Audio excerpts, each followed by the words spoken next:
Hello students, last हम लोग discuss कर रहे थे रेसेस ऑफ मेन के बारे में। बीच में इंटरनेट कनेक्शन जाने की वजह से वो डिसरप्ट हो गया था लेक्चर, लेकिन जहाँ पे हमने एंड किया था बीच में वो छूटा था, वहीं से हम आगे कंटिन्यू करेंगे।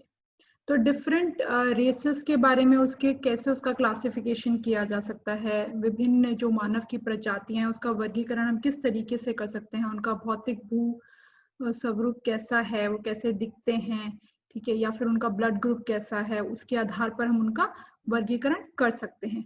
मुख्यतः हम देखते हैं, मेजर हम देखते हैं तो देयर आर 3 रेसेस, 3 मुख्य प्रजातियां हमें देखने के लिए मिलती हैं इन जनरल। सामान्यतः हम बात करें तो उसमें एक है कस्क्वाइड्स, जो कि कहाँ पे रहते हैं, मोस्टली इनका जो क्षेत्रफल है वो यूरोप है, लेकिन और मंगलोइड्स जो हैं इनका है एशिया। निग्रोइड्स की बात करें तो अफ्रीका। ऐसा नहीं है कि दैट इज फिक्स ना, ये रीजन बस फिक्स है, इसके अलावा दूसरी जगह पे नहीं मिलते। Obviously they are human beings, ठीक है, और ह्यूमन बींग्स जो है वो माइग्रेट करते रहते हैं, स्थानांतरण होता रहता है, ठीक है। तो इस वजह से दूसरी जगह पे भी वो देखने के लिए मिलेंगे, मिक्स्ड फीचर्स भी देखने के लिए मिलेंगे। ऐसा नहीं कि जो फीचर्स बात करें एग्जैक्ट वही फीचर्स हों, ठीक है। ऐसा नहीं है कि आपको कस्कॉइड सिर्फ यूरोप के अंदर देखने के लिए मिले। इसके अलावा हमें नॉर्दर्न बेल्ट ऑफ अफ्रीका में भी देखने के लिए मिलेगा, उत्तरी अफ्रीका है, फिर आपके टर्की जो है, जो कि एशिया माइनर वाला रीजन है, वहाँ पे अफगानिस्तान, ईरान है, बलूचिस्तान है, नॉर्दर्न इंडिया है, उत्तरी भारत है, वहाँ पे भी हमें यूरोपियन जो लोग हैं वो देखने के लिए मिलते हैं। ऐसे मंगलोइड्स की बात करें जो कि एशिया के अंदर मुख्यतः मिलते हैं। इसके एशिया में मेजर हम देखें तो ये central eastern and south eastern part जो है एशिया का मध्य पूर्वी और दक्षिणी पूर्वी जो भाग है वहां पे हमें देखने के लिए मिलते हैं, और साथ ही साथ आपके अमेरिका के पश्चिमी भाग के अंदर भी हमें देखने के लिए मिलेंगे।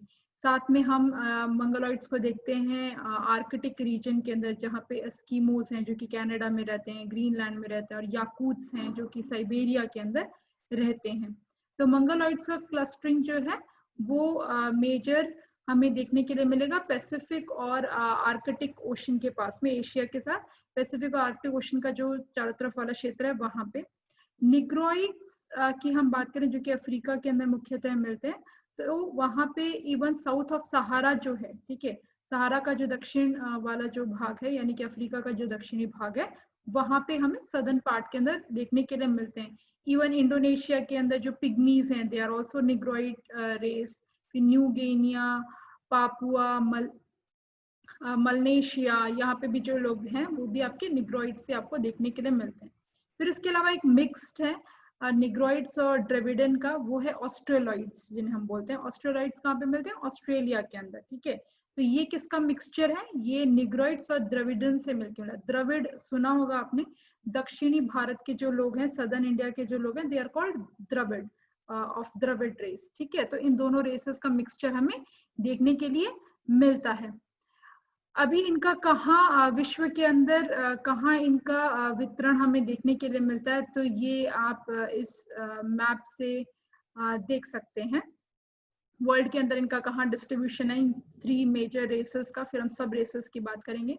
तो निग्रोइड्स जो है वो आपको अफ्रीका के अंदर देखने के लिए मिल रहा है, ये अफ्रीका है, ठीक है। तो अफ्रीका में यहाँ पे निग्रोइड्स आपको देखने के लिए मिलेंगे।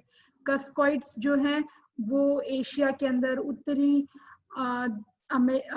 अफ्रीका के अंदर, फिर आपको भारत के अंदर यहाँ पे आपको कस्कॉइड्स जो है वो देखने के लिए मिलेंगे।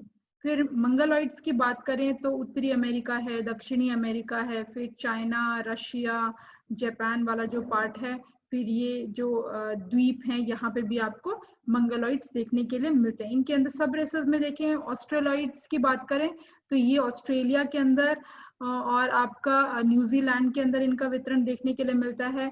फिर दक्षिणी जो अफ्रीका वाला भाग है यहाँ पे आपके बुशमैन देखने के लिए आपको मिलेंगे, और पैसिफिक जो है ये वाले जो द्वीप हैं, ठीक है, नॉर्थ ईस्ट वाले, सिंगापुर, मलेशिया, इंडोनेशिया, तो यहाँ पे हमें ये पैसिफिक जो ट्राइब्स है वो देखने के लिए मिलती हैं। अब इन जो रेसेस हैं, इन ये जो प्रजातियां हैं, इनकी मेजर क्या कैरेक्टरिस्टिक्स हैं, क्या लाक्षणिकताएं हैं, उनके बारे में हम बात कर लेते हैं, उनके बारे में हम डिस्कस करेंगे यहाँ पे। तो कस्कॉइड्स, मंगलोइड्स और निग्रोइड्स, मेजर हम इन 3 रेसेस की बात करेंगे, ठीक है। स्किन कलर की हम बात करें यानी कि चामड़ीना रंग, तो pale reddish white to olive brown हमें देखने के लिए मिलता है। थोड़ा रेडिश होता है, रेड कलर होता है, और व्हाइट के अंदर ये टोन आपको सफेद के अंदर ये देखने के लिए मिलेगा, ऑलिव ब्राउन और एकदम लाइट ब्राउन सा कलर इनका हमें देखने के लिए मिलता है। मंगलोइड्स का कलर कैसा होता है? Saffron to yellow brown and some reddish brown, ठीक है। थोड़ा ब्राउनिश जो है, थोड़ा यानी कि थोड़ा सा डार्क रेडिश और ब्राउन कलर के टोन में आपको देखने के लिए मिलेगा। हालांकि ये भी व्हाइट ही होते हैं, सफेद रंग के ही मुख्यतः देखने के लिए। निग्रोइड्स जो होते हैं वो ब्राउन या ब्राउन ब्लैक या सम येलो ब्राउन होता है, ठीक है। मेनली इनका कलर ब्राउन या ब्लैक, ठीक है, भूरा या काला जो है इनका रंग हमें देखने के लिए मिलता है। स्टेचर, इनके हाइट की हम बात करें तो मीडियम टू टॉल होते हैं, या तो मध्यम ऊंचाई या फिर ये काफी लंबे आपको देखने के लिए मिलेंगे। मंगलोइड्स जो होते हैं medium tall to medium short, यानी कि मध्य लंबे से ऊंचाई से लेकर के इनकी जो ऊंचाई है वो कम हमें देखने के लिए मिलती है। टॉल टू वेरी शॉर्ट, ठीक है, लंबे से एकदम, या फिर या तो बहुत लंबे होते हैं निग्रोइड्स या बहुत नाटे होते हैं। बहुत नाटे कहाँ पे देखने के लिए आपको मिलेंगे? एकदम शॉर्ट हाइटेड, जो दरियाई किनारे वाले क्षेत्र है ना वहां पे, कोस्टल एरियाज के अंदर। हेड फॉर्म देखिए इनका सिर कैसा होता है, तो long to broad and short, medium high to very high, ठीक है। काफी लंबा चेहरा इनका और ब्रॉड चौड़ा हमें देखने के लिए मिलता है, ठीक है। और कभी कभी इवन मीडियम या कहते हैं आपको बहुत ज्यादा लंबा भी देखने के लिए मिलेगा। मंगलोइड्स की बात करें तो predominantly broad and height is medium, मुख्यतः इनका चेहरा काफी चौड़ा होता है और हाइट जो है वो मीडियम होती है, बहुत ज्यादा चेहरे की हाइट नहीं होती है। निग्रोइड्स जो है predominantly long and height low to medium, ये इनका चेहरा जो है हमें मुख्यतः लंबा देखने के लिए मिलता है। फेस इनका स्ट्रक्चर हम देखें कैसा होता है, तो narrow to medium broad, tend to high and no prognathism, ये जनरली काफी नैरो होता है और मीडियम ब्रॉड होता है, ठीक है, बहुत ज्यादा बड़ा इनका चेहरा हमें देखने के लिए नहीं मिलता है। मंगलोइड्स की बात करें तो medium broad to very broad, इनका चेहरा काफी चौड़ा होता है या मध्यम चौड़ा या बहुत ज्यादा पौड़ाई उसकी हमें देखने के लिए मिलती है।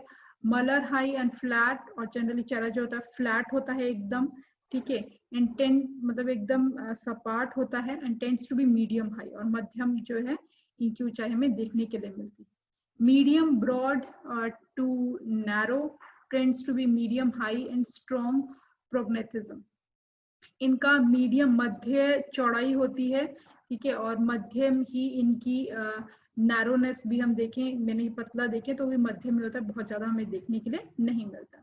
इनके बालों का हेयर स्ट्रक्चर की बात करें तो आपके जो कस्कॉइड्स हैं इनका हेयर का colour generally light blonde to dark brown and texture is fine to medium and form is straight to wavy, ठीक है।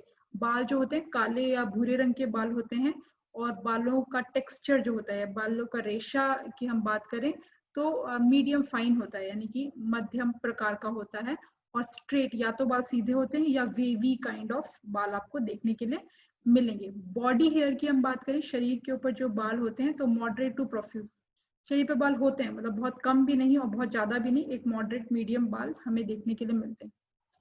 फिर मंगलोइड्स की बात करें तो मंगलोइड्स का जो कलर है वो आपका ब्राउन टू ब्राउन ब्लैक होता है, यानी कि थोड़े डार्क कलर के बाल इनके हमें देखने के लिए मिलेंगे। टेक्सचर कोर्स होता है, सूखे होते हैं बाल, थोड़े रूखे होते हैं और स्ट्रेट होते हैं, सीधे हमें देखने के लिए मिलेंगे। इनके बाल वेवी या घुंघराले नहीं होते। बॉडी हेयर स्पार्स, शरीर पे बाल काफी कम होते हैं।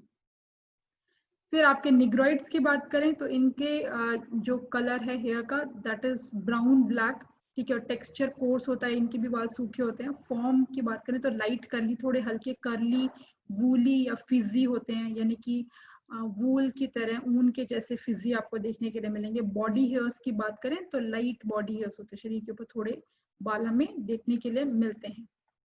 आईज की बात करें तो light blue to dark brown colour हमें इनके आईज का देखने के लिए मिलता है। लिटरल आई फोल्ड ओकेशनली देखने के लिए मिलता है। आंखों का जो रंग है वो ब्लू से ब्राउन कहते हैं, डार्क ब्राउन कलर का होगा, और एक आई फोल्ड इनकी आंखों में होता है। किसके में? कस्कॉइड्स के में। मंगलोइड्स की बात करें तो इनकी आंखों का कलर होता है ब्राउन टू डार्क ब्राउन, ठीक है, भूरा से काला आपको देखने के लिए मिलेगा। फिर मीडियल एपिगेंथिक फोल्ड जो है इनके हमें देखने के लिए मिलता है इनकी आईज में। और बात करें हम आपके निग्रॉइड्स की, तो brown to brown black colour होता है। वर्टिकल आई फोल्ड हमें कॉमनली देखने के लिए मिलता है। नोज की बात करें, नाक की बात करें, तो bright usually high form and narrow to medium broad होती है। इनकी नाक थोड़ी लंबी होती है और चौड़ाई जो है उसकी वो सामान्य हमें देखने के लिए मिलती है। वहीं पे हम मंगलोइड्स की नाक देखें तो usually low to medium form और मीडियम ब्रॉड हमें देखने के लिए मिलेगी। चौड़ाई ज्यादा होती है या फिर मीडियम होती है, ठीक है। हाइट जो है कम होती है, नाक जो होती है थोड़ी छोटी होती है। वहीं पे हम बात करें निग्रॉइड्स की, तो इनका यूजुअली लो ब्रिज फॉर्म होता है और medium broad to very broad, आपको बहुत चौड़ी से मध्यम चौड़ी आपको देखने के लिए मिलेगी। बॉडी बिल्ड की बात करें तो linear to lateral, slender to rugged होता है। इनकी जो शरीर होता है पतला आपको देखने के लिए मिलेगा। और Mongoloids tends to be lateral and some linearity is evident, ये लोग भी आपको पतले ही देखने के लिए मिलेंगे। और जबकि जो निग्रॉइड्स होते हैं they tends to be lateral and muscular, लेकिन इनके मसल्स जो हैं आपको वो ज्यादा देखने के लिए मिलेंगे। ब्लड ग्रुप की हम बात करें तो कस्कॉइड्स में मोर ए देन बी, ठीक है। ए ब्लड ग्रुप ज्यादा होता है बी से, और मंगलोइड्स के अंदर हाई बी ब्लड ग्रुप ज्यादा होता है।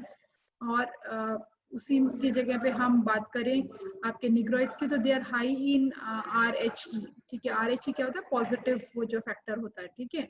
ब्लड में AB पॉजिटिव बी पॉजिटिव होते हैं ना, तो वो आपको यहाँ पे देखने के लिए मिलता है। तो ये जो करेक्टरिस्टिक्स बताए हैं, लाक्षणिकताएं बताए हैं, ये हेड्रन और क्रूगमैन जो है इनके द्वारा जो करेक्टरिस्टिक्स बताए गए उसके अकॉर्डिंग हमें ये इनका क्लासिफिकेशन देखने के लिए मिलता है। ये इस तरीके से हम इनका डिवीजन कर सकते हैं। इनका हम टेक्नोलॉजिकल एवोल्यूशन की बात करें, तकनीकी रूप से इनका जो विकास हुआ किस तरीके से हुआ, ये वैसे हम डिस्कस कर चुके हैं, लेकिन एक पॉइंट वाइज इसके अंदर देख लेते हैं कि आयरन एज जब आई, ठीक है, लोह युग जब आया तब परमानेंट एग्रीकल्चर शुरू हुआ, क्योंकि मेटल वगैरह बनाने लगे थे। कॉपर, ब्रॉन्ज, आयरन जो है ये बनने लगा था अराउंड 10,000 BP ईयर्स एगो, ठीक है। और ये तीनों एज एक साथ ही थी आपकी, आयरन एज, ब्रॉन्ज एज या नियोलिथिक, ठीक है। मीसोलिथिक जो है इसमें ऑर्गेनाइज्ड हंटिंग गैदरिंग वाला ये एज था, ठीक है। यानी कि हंटिंग गैदरिंग कर रहे थे, शिकार कर रहे थे, भोजन ग्रहण कर रहे थे, लेकिन एक ऑर्गेनाइज्ड एक तरीके से कर रहे थे, यानी कि सुव्यवस्थित तरीके से ये कार्य हो रहा था। 40,000 टू आपके 10,000 BP ईयर एगो हमें ये देखने के लिए मिलता है। फिर पेलियोलिथिक पीरियड के अंदर आपके hunter gatherer organised palaeolithic period था, ठीक है, जब ये हंटिंग स्कैवेंजरिंग करते थे, ठीक है, विच वाज 1.62। अब तो हम वी कैन रीड दिस, हम इसे उल्टा पढ़ सकते हैं तो ज्यादा अच्छा रहेगा। यानी कि 4 मिलियन से 2.5 मिलियन ईयर्स पहले क्या था, मेनली वेजिटेरियन एंड कम स्कैवेंजरिंग, ठीक है। मेनली शाकाहारी थे और थोड़ा बहुत जो है पत्थर का ही सिर्फ यूज करते थे, औजार इनके पास नहीं थे, हम बोल सकते कोई औजार नहीं थे। फिर हंटर गैदरिंग और स्कैवेंजरिंग शुरू किया, यानी कि भोजन ग्रहण इकट्ठा भी करते थे, साथ ही साथ शिकार भी करते थे। ये कब शुरू हुआ? 2.5 मिलियन ईयर्स अगो। इस टाइम पे उन्होंने बेसिक पत्थरों से जो औजार हैं, टूल्स बनाने शुरू कर दिए थे, जैसे कि चिप पेबल्स हैं, आपके क्रूड चॉपर्स हैं। फिर उसके बाद पेलियोलिथिक पीरियड आया, यानी कि 1.6 to around 2 lakh BP year. इस टाइम पे ये शिकार कर रहे थे, भोजन ग्रहण कर रहे थे, और ये ऑर्गेनाइज्ड वे में हो रहा था। इस टाइम पे उन्होंने आग जलाना सीख लिया था और काफी अच्छे हैंड एक्सेस का यूज कर रहे थे, अच्छे औजारों का जो है उपयोग इनके द्वारा किया जा रहा था। मीसोलिथिक के अंदर और ज्यादा ऑर्गेनाइज्ड हुए, 40,000 से अराउंड 10,000 ईयर्स एगो की हम बात करते हैं। फिर आपके नियोलिथिक, ब्रॉन्ज और आयरन एज जो है permanent agriculture, domestication of plants and animals शुरू हुआ, यानी कि पशुओं को घर में रखना, ठीक है, पशुओं का पशुपालन जो है वो प्रक्रिया, डोमेस्टिफिकेशन जो थी, और एग्रीकल्चर, कृषि जो था वो हमें देखने के लिए मिला, क्योंकि इस टाइम पे क्या मेटल वर्क इन्होंने शुरू कर दिया था, यानी कि इनको अलग अलग धातुओं का किस तरीके से प्रयोग कर सकते हैं, धातुओं से कैसे औजार बनाए जा सकते हैं, जैसे कि कॉपर का यूज करके, कांस्य का यूज करके, ब्रॉन्ज का यूज करके, लोहखंड का यूज करके, ठीक है, इनके द्वारा ये बनाए जा रहे थे। तो ये वाला जो पार्ट है ये हमारा यहाँ पे खत्म होता है। तो ये अभी अब तक जो हमने कैरेक्टरिस्टिक्स बात की थी वो एक शॉर्ट में हमने डिस्कस किया था। आगे हम इन डिटेल के अंदर कैसे उनको अलग अलग उनके फिजिकल जो कैरेक्टरिस्टिक्स है, यानी कि भौतिक रूप से उनके शरीर के अंदर जो विभिन्नता है उसके अनुसार कैसे उनका वर्गीकरण किया जा सकता है, वो हम नेक्स्ट हमारे इसके अंदर डिस्कस करेंगे। अच्छा, इसके अंदर एक चीज आप ध्यान रखेंगे, हम होमो सेपियंस जब बोलते हैं, ठीक है, होमो आपके होमो हेबिलिस कौन से होते हैं? होमो हेबिलिस टूल मेकिंग एनिमल, ठीक है, यानी कि औजार बनाने वाला एनिमल जो है, ठीक है, अभी भी एनिमल है तो उसे होमो आपके हेबिलिस बोलते हैं, जो कि अराउंड 2 मिलियन ईयर्स अगो की बात है, ठीक है। और जब व्यक्ति जो है एक व्यवस्थित रूप से खेती बाड़ी वगैरह करने लगा, ठीक है, एक ग्रुप के अंदर रहने लगा, तो उसे होमोसेपियन बोलते हैं। तो ये एक स्टेज मॉडर्न ह्यूमन का डेवलपमेंट का स्टेज है, ठीक है, जो हमें होमोसेपियंस जिसे बोला जाता है। और आपके होमो हेबिलिस जो है, ठीक है, तो एक तरीके से ये तीन वर्ड आपको एक साथ देखने के लिए मिलेंगे। होमो इरेक्टस सबसे पहले कौन सा है? होमो इरेक्टस, ठीक है, वो कब आए? 60 मिलियन ईयर्स अगो, ठीक है, 16 मिलियन साल पहले जो है होमो इरेक्टस क्या थे?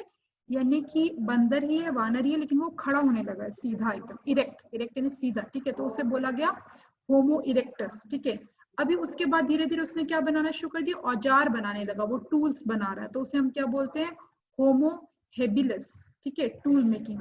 उसके साथ ही उसके अंदर तकनीकी विकास होने लगा, डेवलपमेंट होने लगा, तो इसे हम क्या बोलते हैं? इसे बोलते हैं होमो सेपियंस। तो तीन है ये, ठीक है, स्टेजेस वाइज इनका डेवलपमेंट है। पहला आएगा होमो इरेक्टस, फिर आएगा होमो हेबिलिस, फिर आएगा होमो सेपियंस, ठीक है। तो ये तीन आपको, मतलब ये इस तरीके से स्टेज जो है इसका डेवलपमेंट की आप बात करेंगे। तो नेक्स्ट जो हम डिस्कस करेंगे, इनके फिजिकल ट्रेड्स के अकॉर्डिंग कैसे हम इसको डिफरेंशिएट कर सकते हैं, क्या हमें देखने के लिए मिलता है, वो हम इन डिटेल में डिस्कस करेंगे हमारे नेक्स्ट लेक्चर के अंदर, ठीक है। तो इसको हम यहीं पे एंड करते हैं। Thank you.